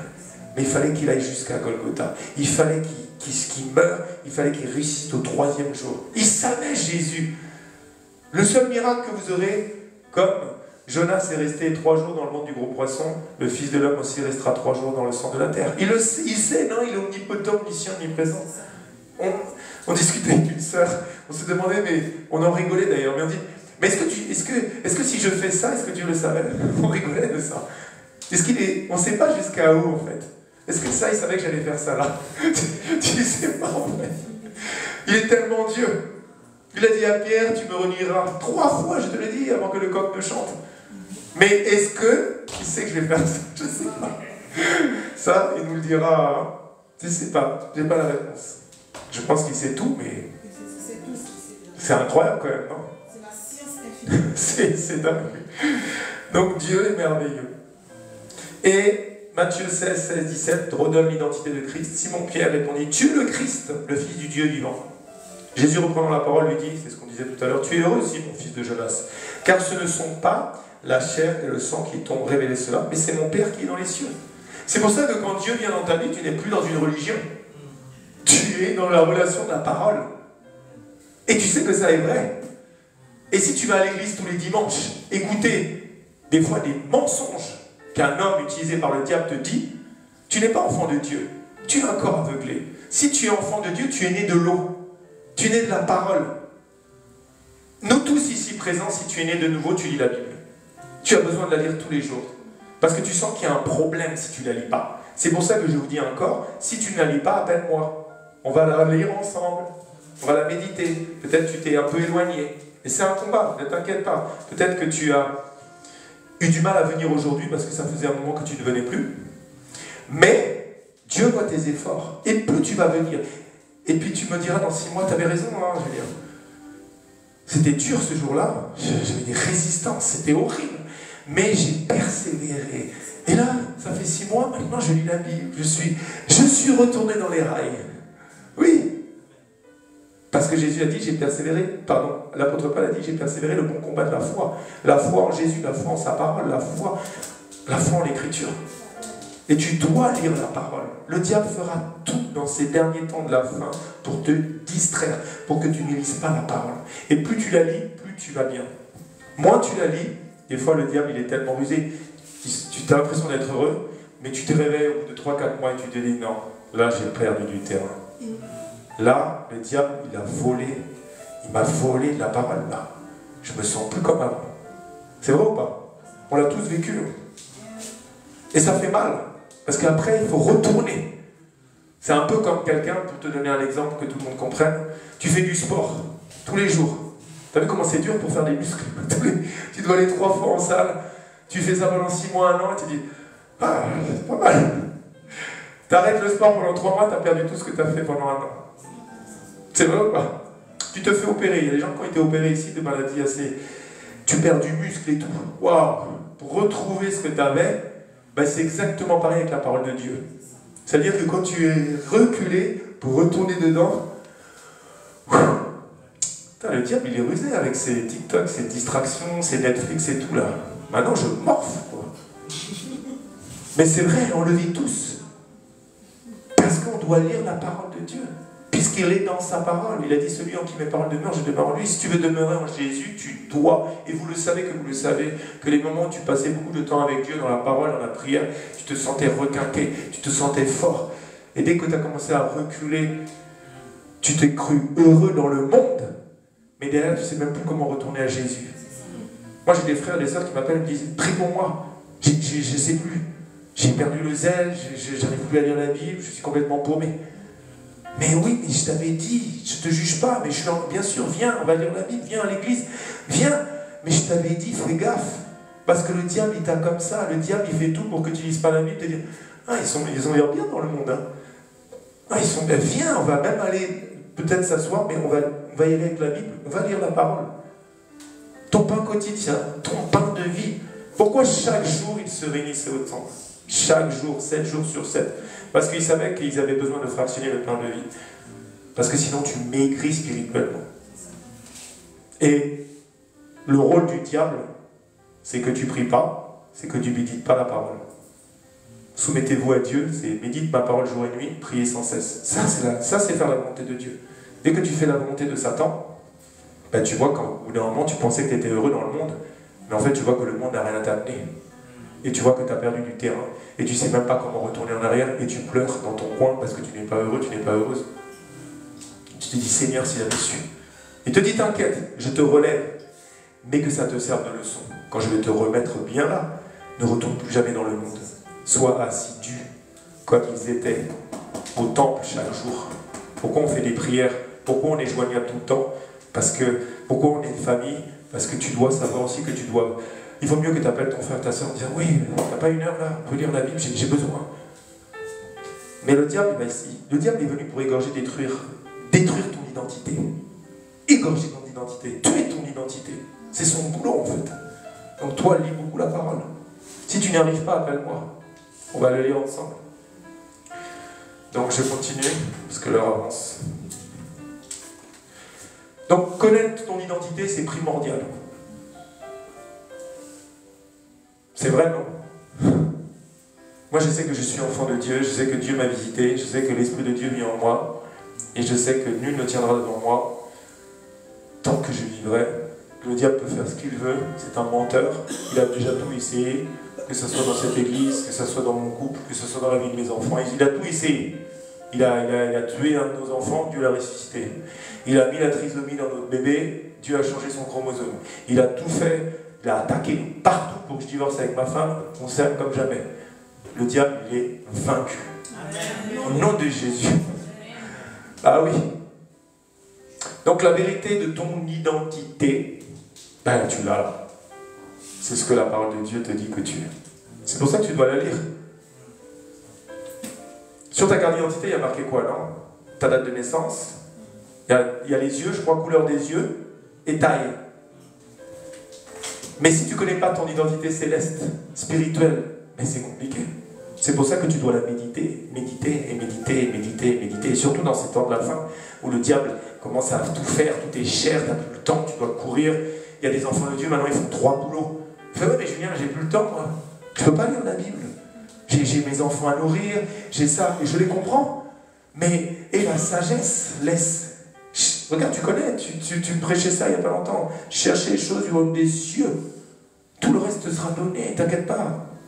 Dieu peut multiplier les yaourts dans ton frigo pour tes enfants.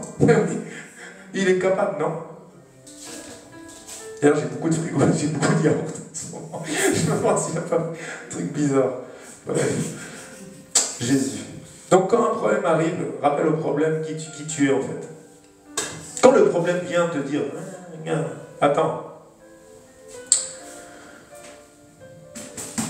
je ne manquerai de rien. L'Éternel est mon berger. Qu'est-ce que tu vas te dire que je vais manquer? Tu as attaqué mon compte en banque, j'ai un découvert de 15 000 €. Je ne manquerai de rien.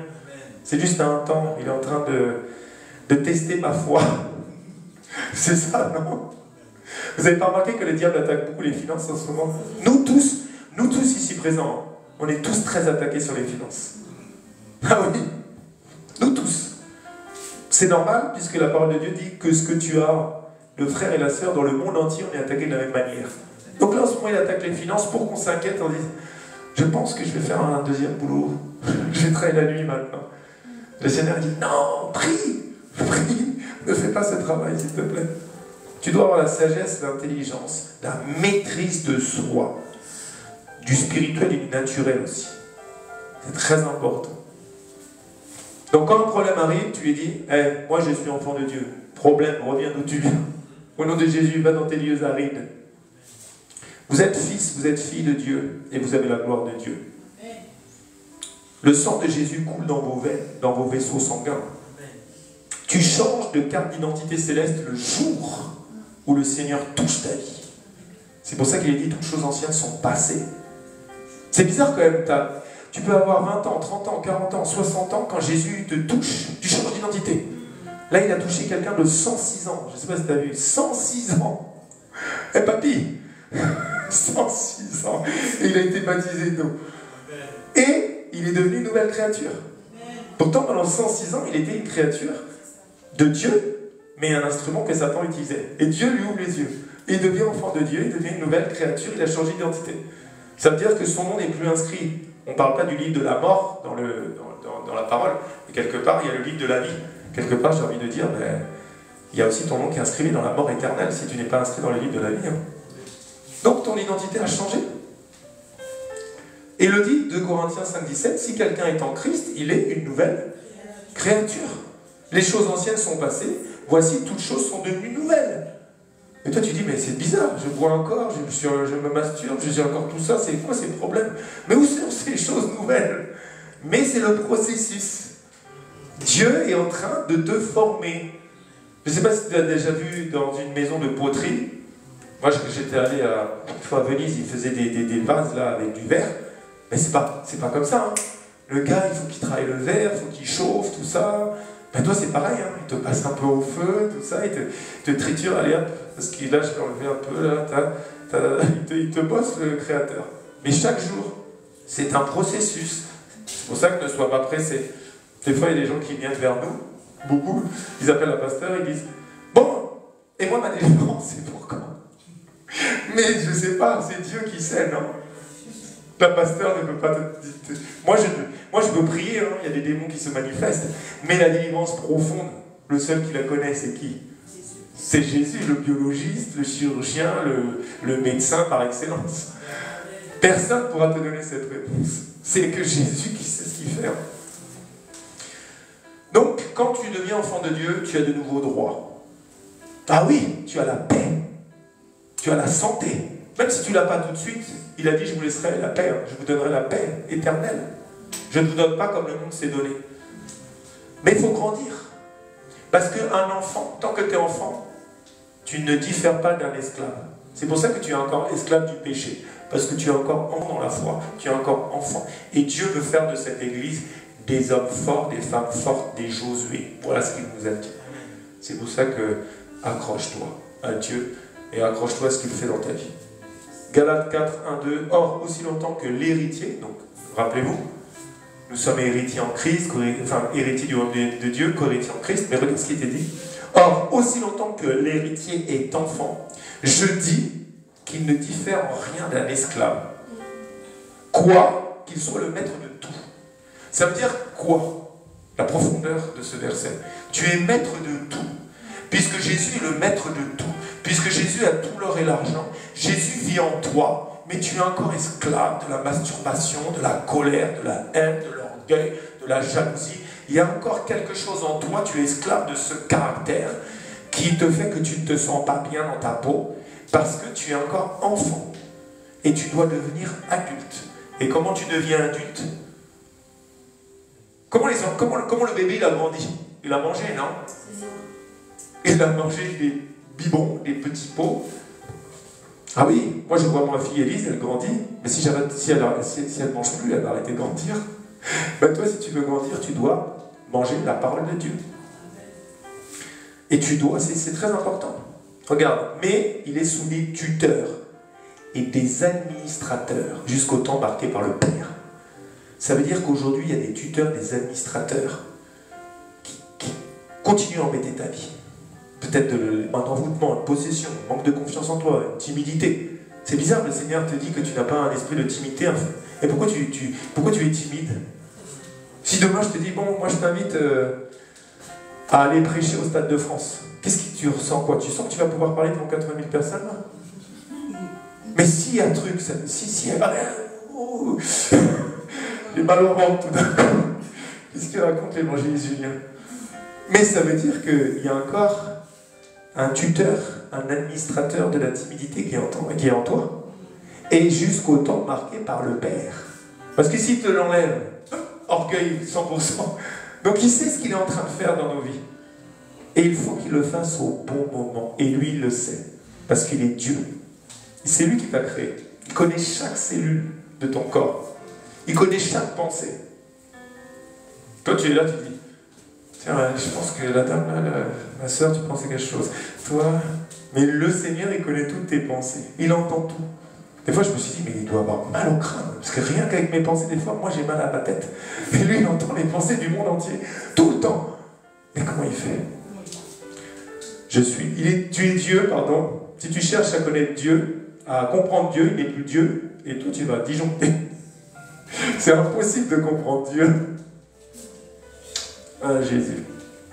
Donc, il te faut la révélation aussi de qui tu es en ton identité pour affronter toutes les montagnes qui vont se lever, tous les Goliaths qui vont se lever dans ta vie. Il faut que tu pries Dieu de te révéler ton identité, de te mettre dans l'identité de Dieu et que tu vois que Christ est venu pour, par exemple, servir, ne pas être servi. Donc toi, tu dois servir ton frère, tu dois servir ta sœur. Tu dois être humble, tu dois toujours voir ton frère, ta sœur au-dessus de toi. Puisque Jésus a toujours fait ça, non? Jésus, quand il marchait, s'il y a quelqu'un qui marchait lentement, ben, il marchait plus lentement que la personne. Il a toujours fait ça. Jésus, il faut prendre l'exemple de Christ à travers sa parole, puisqu'il est dans la parole de Dieu. Et tu es donc dans un processus, je suis donc dans un processus, nous sommes donc dans un processus de sanctification. Et tu dois l'accepter. Et si, je prends l'exemple, si tu pries que c'est devenu pire, c'est bien. Parce que le Seigneur, il a mis le point sur la chose qui dérange ta vie. Moi, je me rappelle, j'ai vécu une délivrance tellement forte un jour. Mais quand l'Esprit s'est manifesté, j'avais jamais été aussi en colère de ma vie. Hein. J'ai dit, c'est horrible de sentir ce truc-là, c'est pas moi, là. Oui, mais après, il a dégagé. C'est pour ça qu'on dit toujours, un esprit qui se manifeste, c'est qu'il est déjà faible et qu'il est prêt à partir. Mais s'il ne se manifeste pas, lui, il est tranquille, il squatte dans ton corps, il regarde Netflix, il est allongé dans le sofa, je sais pas quoi, avec ses chips, sa bière. S'il n'est pas démasqué, mais lui, il est tranquille avec toi. Mais tu pries, tu jeûnes. Ah, j'ai plus ma bière, j'ai plus mes chips. Netflix a disjoncté, qu'est-ce qui se passe? Et là, il commence à s'énerver. Et là, tu le démasques. Au nom de Jésus, maintenant, c'est bon. Tu quittes? Ben oui. C'est pour ça que des gens ils disent n'importe quoi. Tu es en Christ, tu ne peux pas être possédé. Tu es en Christ, tu n'as pas de démon. Ah bon? Alors pourquoi moi c'est Jésus-Christ de Nazareth qui est venu lui-même le 27 novembre 2016 dans toute sa grâce, dans toute sa puissance, dans toute sa gloire, et que 3 mois après j'avais encore des esprits qui sortaient de moi? C'est n'importe quoi de prêcher des trucs comme ça. Mais le démon il sort. Si la maison est bien rangée, il revient avec 7. Moi je l'ai vécu ça. Hein. Moi quand le Seigneur est venu dans ma vie, j'étais bien. Quand j'ai chuté, c'était pire qu'avant. J'ai dit, mais pourquoi j'ai rencontré Jésus? Oui, il a dit, ta condition sera pire que celle d'avant. Tu l'as vécu, non? Peut-être ici, plusieurs ont chuté. Parce que tu n'as pas lu la parole, parce que tu n'as pas prié. Ta maison était trop bien rangée. Il n'y avait plus d'huile du Saint-Esprit, il n'y avait plus la parole d'eau, il n'y avait plus l'eau de vie. Et du coup, le démon, il a dit, hey, tiens, regarde les copains, la maison là, ils m'ont viré là. Mais regarde, il y a la place. Maintenant, il y a 7 canapés. Mais c'est ça qu'on vit, non? Et c'est pour ça que Dieu va te relever, Dieu va te délivrer. Mais s'il te plaît, ne retombe pas. Ah oui, ne laisse aucune place à l'ennemi. Ne t'endors pas sous la colère. Dieu te dit que quand tu as l'identité de Christ, donc l'Esprit de Dieu est en toi. Et tu dois marcher selon Christ. Parce que le jour où Paul a dit, ce n'est plus moi qui vis, c'est Christ qui vit en moi, il marchait selon Christ. La parole, elle nous dit, je dis donc, marchez selon l'Esprit. Et vous n'accomplirez pas les désirs de la chair. Car la chair, écoute bien, la chair, ta chair, ma chair, notre chair, a des désirs contraires à ceux de l'esprit, carrément opposés. Aime ton ennemi, la chair va te dire déteste ton ennemi. Toujours l'opposé. Aime ton ennemi, l'amour, la haine, le pardon, la vengeance. Donc la chair que le diable utilise va toujours faire le contraire de ce que la parole de Dieu te dit que tu dois faire. Et ton identité, tu dois la fermer en disant non, moi, au nom de Jésus là, tu te tais maintenant. Non, je ne dirai pas du mal du frère de la sœur. Non, je ne penserai pas ainsi. Parce que l'amour dit, je ne dois pas soupçonner le mal. Alors toi, là, la pensée mauvaise, l'esprit mauvais, là, non, tu lâches ta vie maintenant au nom de Jésus. Tu dois prendre l'autorité parce que tu as l'identité. La chair a des désirs contraires à ceux de l'esprit, et l'esprit en a de contraires à ceux de la chair. Regarde ce qu'il marque. Hein. Ils sont opposés entre eux afin que vous ne fassiez point ce que vous voudriez. C'est ce que disait Paul d'ailleurs. Toi, tu fais quelque chose, tu résistes, tu dis, mais comment je vais... Oh Seigneur, comment je vais résister à ça, quoi? Je sens une colère, la haine, je sens la jalousie. Tu sens, pourtant le Seigneur te dit dans ses commandements, n'envie pas ton voisin, même rien, l'âne, le bœuf. Tu ne dois pas envier, et tu n'arrêtes pas d'envier. Pourquoi lui il a ça? Pourquoi il a ça? Parce que c'est la chair qui parle. Et tu dois la crucifier, comme Jésus a crucifié sa chair au bois. Pour que du vieil homme, tu deviens un vase d'honneur. Et ça prend du temps. Ils sont opposés entre eux. Prends un aimant. Tu sais, les aimants, tu t'es déjà amusé à l'école, là? Tu sais, les aimants. Les deux, ça ne veut pas se coller. Ça se colle super bien, mais quand tu tournes un, tu n'arrives même plus à les rapprocher. Ils sont opposés, en fait. Le plus et le moins. Le mal et le bien. Mais c'est exactement. Ça, c'est le bien. Et le diable, c'est le mal. Et nous, on doit être crucifiés par la parole. Comme la parole a été crucifiée par son Père, nous, on doit être crucifiés par la parole. C'est très important pour que notre identité puisse être entière. Je vais arriver à la conclusion. Romains 6,6, sachant que notre vieil homme a été crucifié justement avec lui, afin que le corps du péché fût détruit, pour que nous ne soyons plus esclaves du péché. Ça t'énerve d'être toujours en colère, de te lever dans la peur, de toujours avoir des sensations bizarres, à ne pas supporter ton frère, ta soeur, ça t'énerve?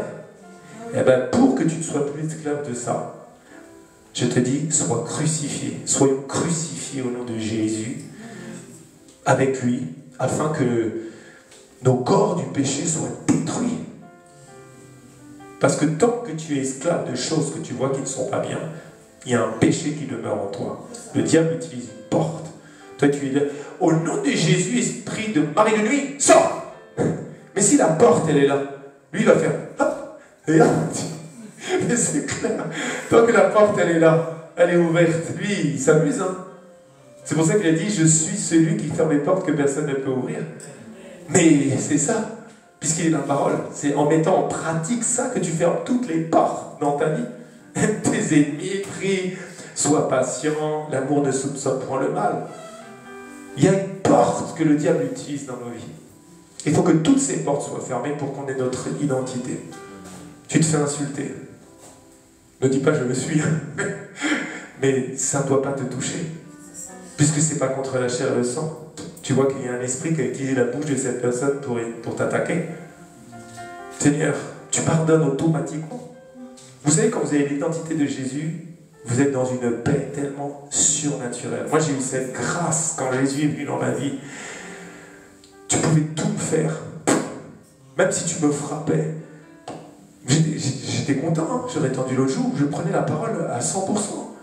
Tu tuais ma famille, j'étais comme Étienne. Seigneur, ne lui impute pas ça pour pécher. Il a tué toute ma famille, mais je prie qu'il n'aille pas en enfer. Mais je le vivais à 100%. J'étais tellement heureux. Je ne suis plus à ce niveau. Hein. Je te dis, je prie vraiment de retrouver cette dimension où il n'y a rien qui m'atteignait. Je lisais la Bible, je peux aller marcher sur l'eau. Ok, je marche sur l'eau. Tant l'autre joue. Ok, je prenais la Bible comme un enfant. Laissez les enfants venir à moi. Parce que quand tu lis une histoire à un enfant, il croit tout. Et l'amour croit tout. Et l'amour d'un enfant croit tout. Et nous, on ne croit pas. Je te dis d'aller marcher sur l'eau, là. Tu vas aller marcher sur l'eau? Bon, je te ramène des affaires de rechange, quand même, au cas où. parce qu'en plus, elle est froide, l'eau, en ce moment. Non, mais c'est vrai. Que le Seigneur nous fasse la grâce de revenir à cette identité qui nous avait montré, parce que c'est un gentleman. Tu as peut-être vécu ça. Moi, j'ai eu la grâce, j'ai vécu ça pendant plusieurs semaines. Mais peut-être toi, tu l'as vécu quelques secondes, quelques minutes. Mais quand Jésus est venu, tu as vécu quelque chose de très bizarre. Donc, nous n'avons plus la nature adamique, cette identité, Adam, le vieil Adam. Tu n'as plus, tu es le nouveau Adam. Tu es Jésus-Christ de Nazareth.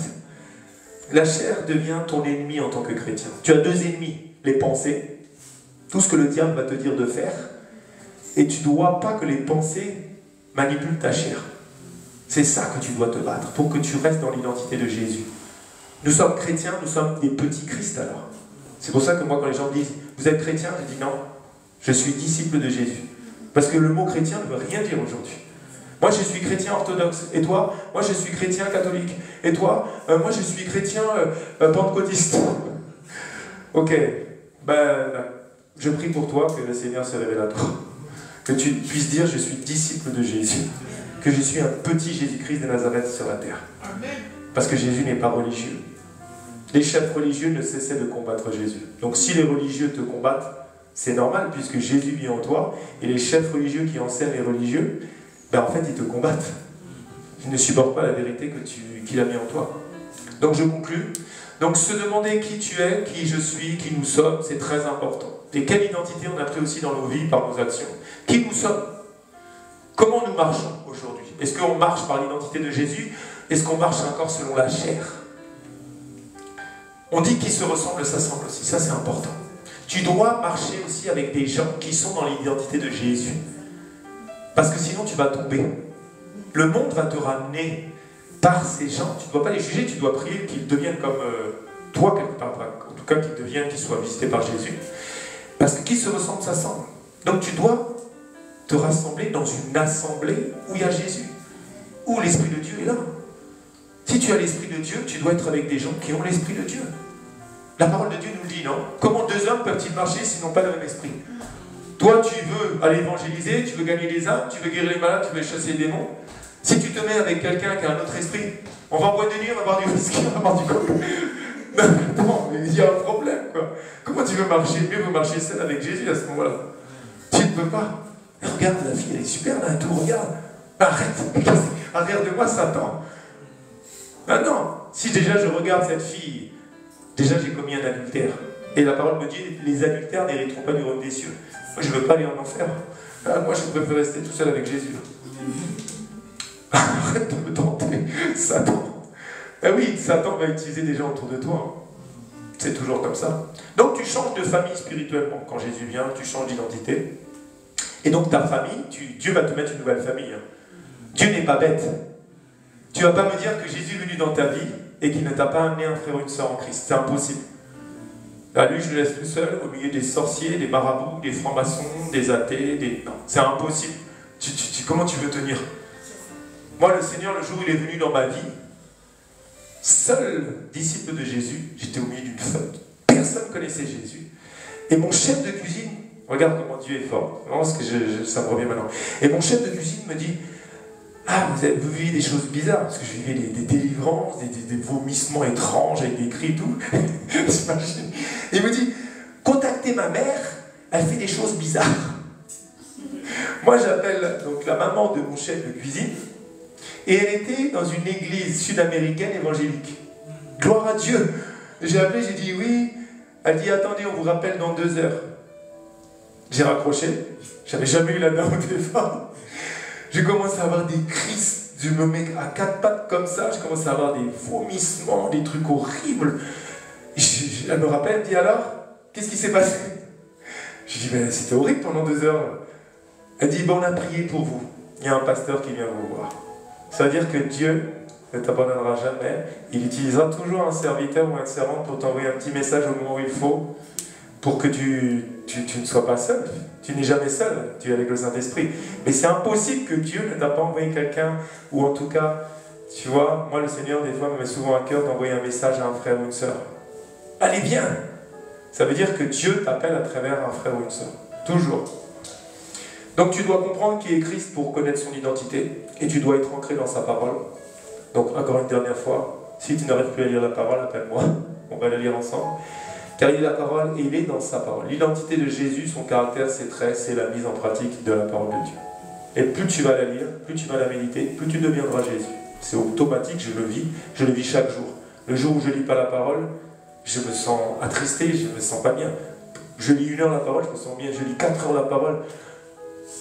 Bon, on va évangéliser. Mais oui, c'est vivant. C'est le pain de vie. C'est le seul livre qui est vivant. Il n'y a aucun, tous les autres livres sont morts. Ça, c'est vivant. C'est pour ça qu'il a dit le ciel et la terre passeront, mais ces paroles, ça ne passera jamais. Jamais. Donc on va prier. Désolé, j'ai dépassé un peu, c'est passé trop vite.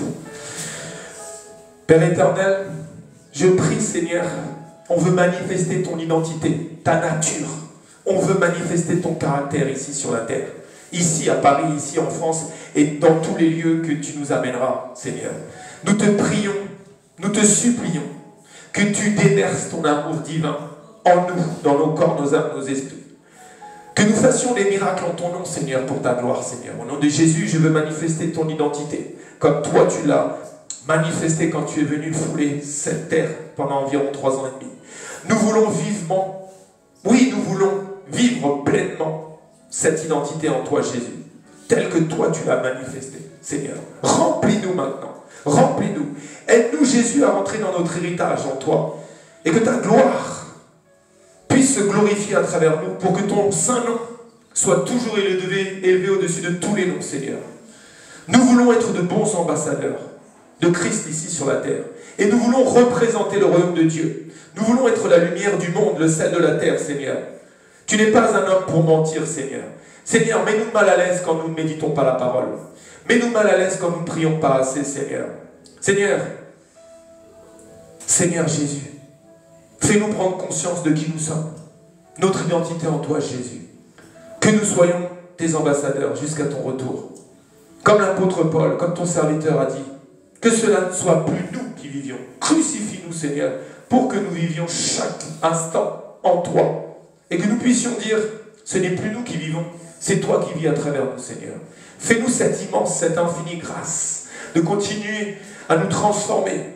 Père, merci de me châtier, merci de me changer, car quel père ne châtie pas son fils qu'il aime?